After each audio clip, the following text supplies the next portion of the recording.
দেখো মাছ ভাজা, পটল ভাজা, ভাত, ঘি নুন দিয়েছি, সয়াবিনের তরকারি। ওর বাবারও খেয়ে নেবে, মেয়ে বললো খিদে পেয়েছে, খেতে দিয়ে দাও, তাই ওদের দিয়ে দিলাম, খেয়ে নিই। তোমরাও খেয়ে নিও, সবাই ভালো থেকো। ওকে, হ্যালো এভরিওয়ান, তোমরা কেমন আছো? আশা করি ভালো আছো। Welcome back to my channel. দেখো আজকের লাঞ্চে কী বানাবো সেটা তোমাদের সঙ্গে শেয়ার করি। এখন মাছ ভাজা হচ্ছে, এখন এরকম মাছ হয়ে গেছে একবারে, সেগুলো ভেজে রাখবো। টমেটোগুলো পেয়ারাগুলো ধুয়ে রেখেছি, ফ্রিজে রাখতে হবে। আর এই যে একটু সয়াবিনের তরকারি করেছি, আজকে সিম্পল রান্না, এমন বিশেষ কিছু করবো না।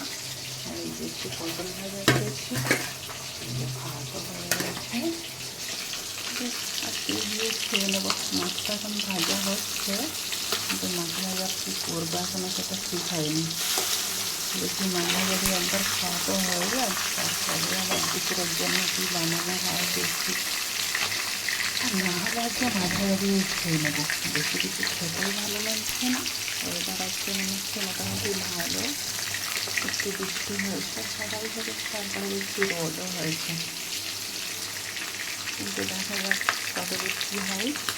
তোমরা কী বানাচ্ছ? আজকে সানডে, সবাই স্পেশাল কিছু খাও। আমার মেয়ে আজকে বলেছে মাছ ভাজাই খাবে, ওই জন্য দেখি মাছ ভাজা আর সয়াবিনের তরকারিগুলো আমার মেয়ে খেয়ে নেয়। আর একটু পটল ভাজা যেমন হয়েছে, তখন আর কিছু চাই না, কিন্তু জানি না আবার খেতে বসে তখন আবার কী বলবে।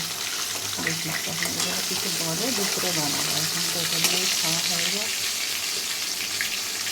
ওকে, তোমরা সবাই ভালো থেকো, যে যার মতো করে খাওয়া দাওয়া করো, ঘুরো ফিরো, সানডে ভালোভাবে কাটাও। ওকে, টাটা।